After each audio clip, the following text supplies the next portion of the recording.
Hi, this is Captain Adam from Reel to Reel Outdoors. Thanks for tuning in to Captain's Roundtable. We have some great captains with us today, and we also have a live audience, which is kind of a new thing that we're starting with the Captain's Roundtable. If you'd like more information about being part of that audience, get a hold of Captain Chuck's in Ludington, right there, and we'll be happy to get you signed up for the next one and let you know when it is. So before we get started, we got to thank some awesome sponsors, Captain Chuck's 2 in Ludington, Michigan, and Ludington Beverage. So let's meet those captains. Hi, I'm Captain Dave Ellis from Salmon Slayer Sport Fishing Charters, Ludington, Michigan. Hi, I'm Captain Micah Schmidt, Hiatus Charters, Ludington, Michigan. And I'm Captain Kevin Pomorski, Feeding Time Charters, Ludington, Michigan. All right, welcome to Captain's Roundtable Live. First question of the day, we are going to talk about the must-have spoons. Like, what are your go-to spoons that you're running on your boat? We should have 16 wonderful selections, I think, when we're done with this. But we got to give a shout-out real quick to Michelob Ultra Organic Seltzer for sponsoring today's episode. So here we go. Who wants to start on this one? I guess I'll go ahead and start on these hot spoons here. So on a daily basis, I would say you cannot start a morning without a green jeans. I prefer the regular size on my coppers and lead cores, usually a full core down to 300. Go a little deeper. If you're putting it on a 350 or 400, I would go to the mag size. Raspberry carbon. This sometimes never comes off a rod. I know a black bait sometimes in the middle of the day might not be a top choice, but there are weeks this will be on a 7 color, this will be on a 10 color. And it doesn't matter temperature. No. Yeah. It can be out of temperature. It can be, any time of the day. It catches steelhead. I had years ago that somebody told me that their hot bait was a raspberry carbon catching steelhead. I didn't believe them. Sure enough, the next day I caught one on it. So definitely a must-have. And then the next two, these kind of interchange depending on if they're going for blues or greens. But the Mongolian beef, mag and regular, and dancing anchovy, I would say, whatever they're liking. If they want the blues, I'd go with this one. If they want the greens, but sometimes they're both out, on one side or the other, depending on the day.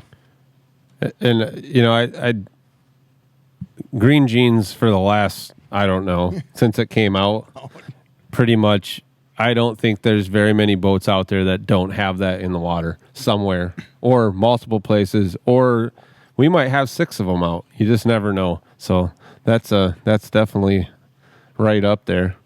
Kevin, you want to I'll go rundown? We got the Bad Toad. This one's the Half Moon series. Mag or regular, half moon or not, UV, not UV. I think every one of them are probably just as good. I run them anywhere from a set of them on my riggers. Mags, I like to run mags on divers if I'm going to put on a diver. Normally, I don't run spoons on my divers, but if spoons are going, then there's going to be a spoon on my diver. Then leg cores, just kind of depends. A lot of times, a higher leg core, I'll put regular size on. Deeper ones, mags. But once again, if they're hitting the mags, then I'm going to throw a mag out. The Half Moon Series Mahi Mahi, that's not a very, I think 2 years ago it came out. It's an amazing bait. Anywhere from, same thing as the Bad Toad. Minus riggers. I don't think I've ever ran on a rigger. But great spoon, all different sorts of depths. I even ran it for walleye one day on a couple inland lakes and took walleye on it. Then I have the SS Magic Man. That's more of a steelhead bait. I do catch kings on it, but I run it a lot on 5 color and up. Mainly only on leg cores. And then the frozen veggie, or blue mixed veggie, I guess it's called. This one, mag or regular. I mainly run it on diver or on coppers, leg cores. That's about it. I run this one a lot more in the spring than in the in the middle of summer. Once the thermocline sets up, Yeah, I tend not it to kinda run that goes down. anymore. But I'll run that even for browns Yeah. and catch on mag and catch browns on a mag. Frosted veggie.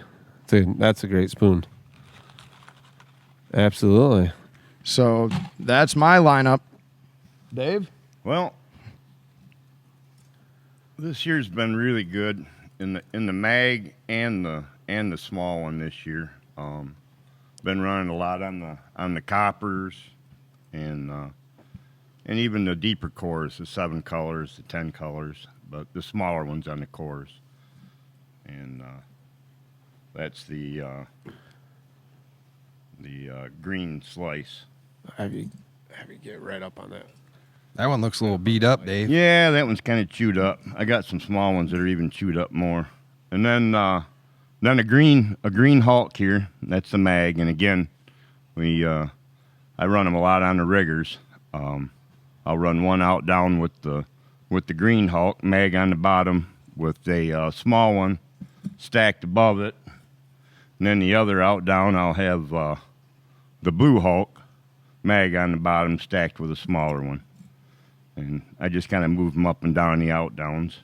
Usually have a rotator on my chute. Then we got one of the old standbys, and this one here is kind of chewed up, but this has been really good on deep coppers, full cores, and most generally I run that in the mag size. That's the Dreamweaver modified yellow dolphin.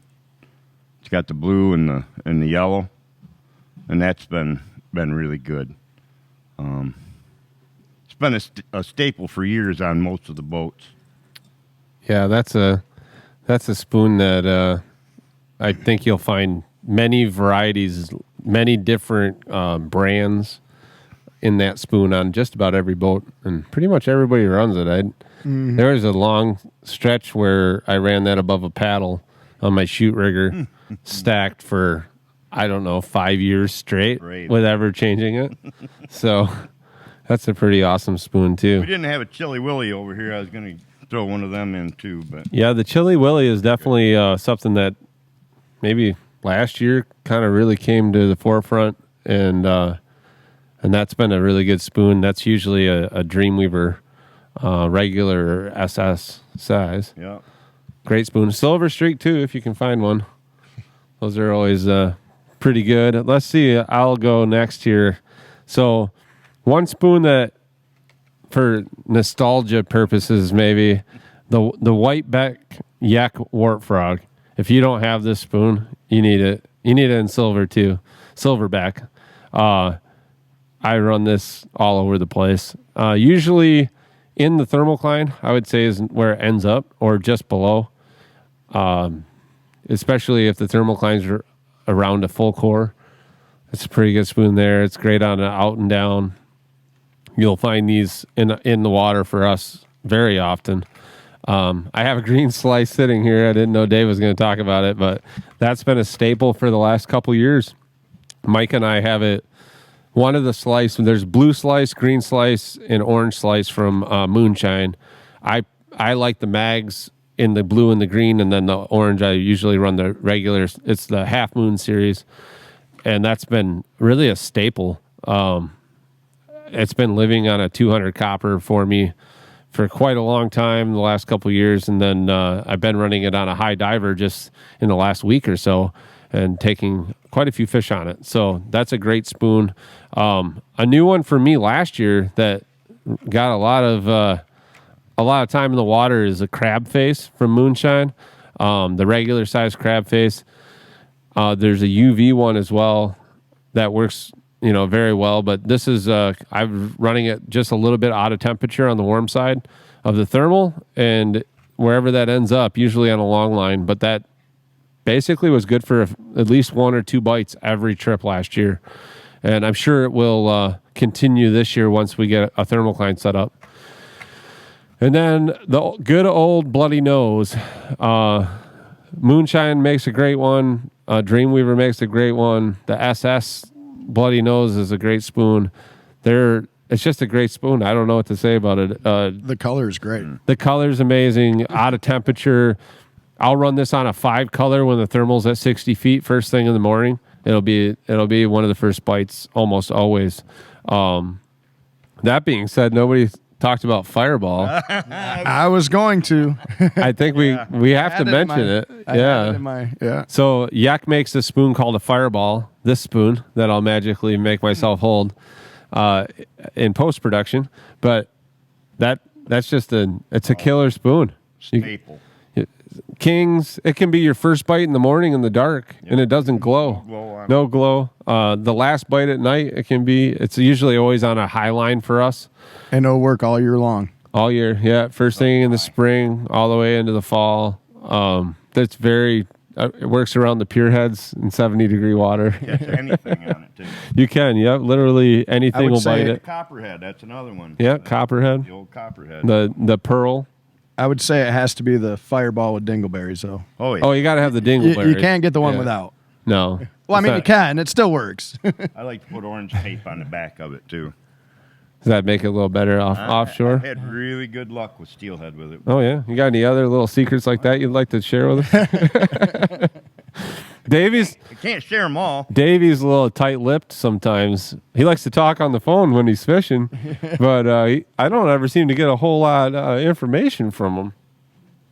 So those are kind of... I mean, these are really our go-to baits. These are... I think you're going to find these on most of the boats fishing out of Ludington. These are the staples. They're going to be in everybody's toolbox and probably in the water most of the time. Do you guys have... So we have a live audience today, which is a little different than what we've done in the past. So we're going to open it up and see if any of these guys have a question and see if we can't answer it for them. So when you're running a specific line of lures, do you focus on one color?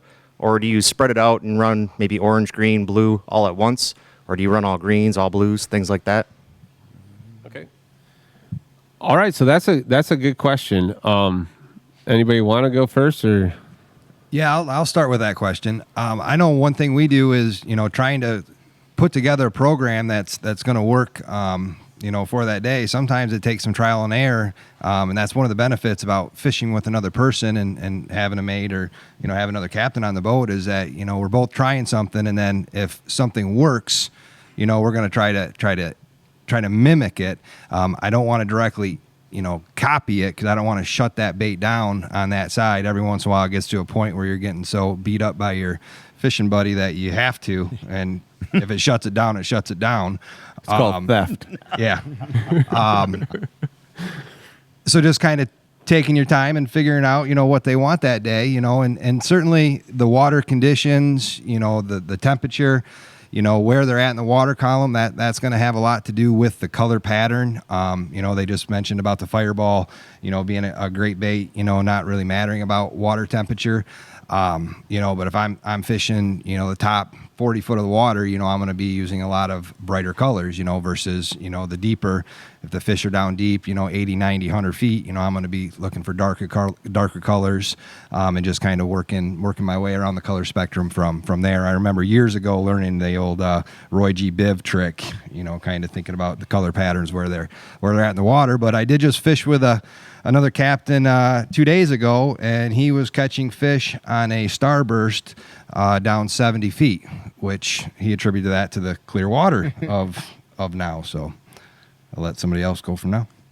I would say, generally speaking, like Micah said, the top, if you're above 40 feet, a lot of oranges, chartreuses, the half painted, whether it has, a lot of silver and even gold or copper.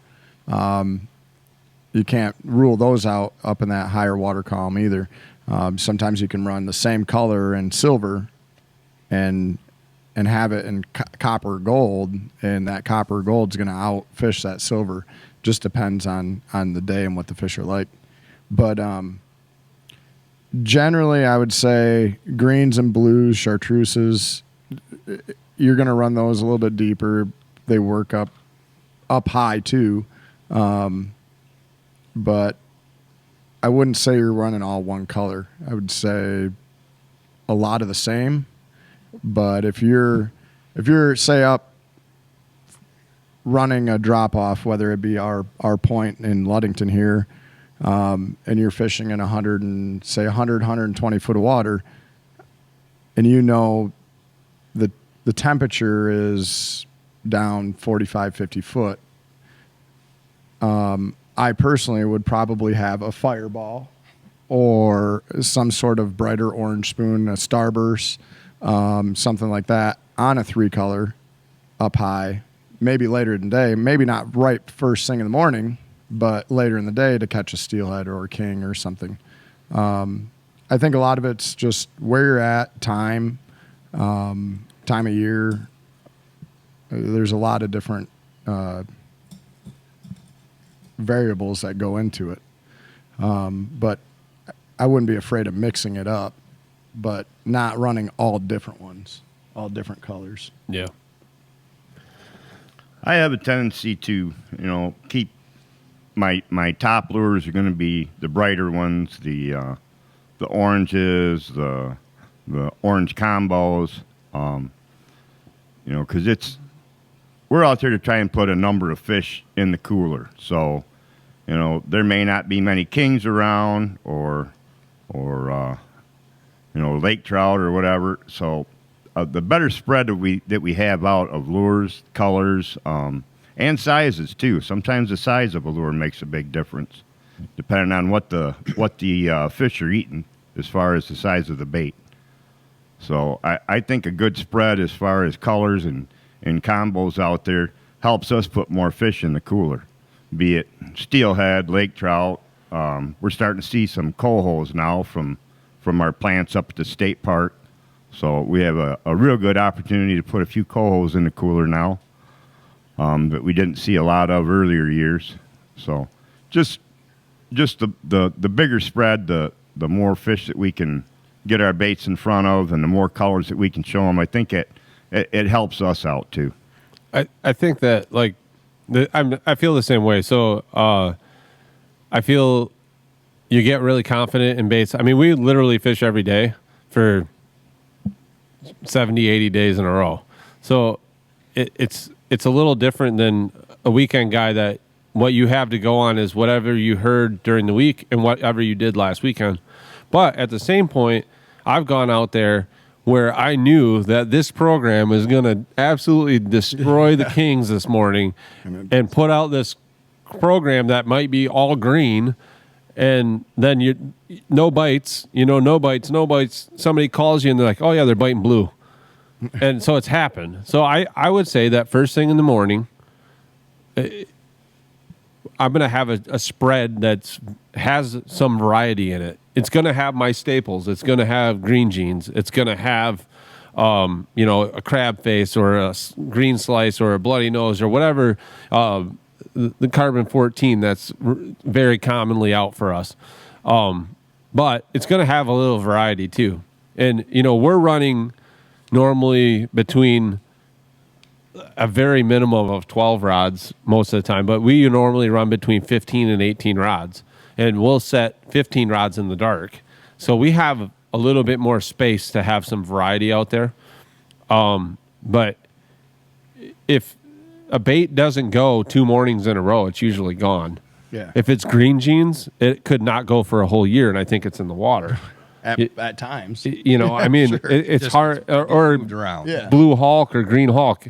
It might not be on the out and down, but it's going to be on a 10 color or a 250 copper or whatever. But I think as you start fishing in the morning, if you're getting bites, you're going to start to see patterns. If you're not getting bit, that's a really good time to be on your phone.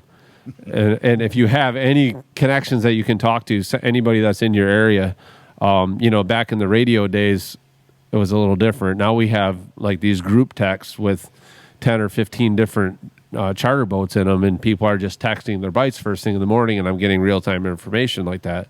And how long has that gone on? Like that one text is what? Yeah, 7 years old now. Yeah, one of the phone numbers got changed, and it's now somebody that doesn't fish. And He's not happy. I sent him a message. I said, "You might just want to change your phone number because no one's going to restart this text." But anyways, so that's kind of what we do. We're going to always have that variety a little bit. I don't think I'll ever get married to just green or just blue. If I'm fishing a tournament and I have to go down to 9 rods, it's a little different. And I know with small boats where you might only run 6 rods, put your best 6 baits in the water, whatever you have the most confidence in, and then I watch people around me. We have binoculars on the boat. We do a lot of investigating as to whatever information we can get as you bring a fish in.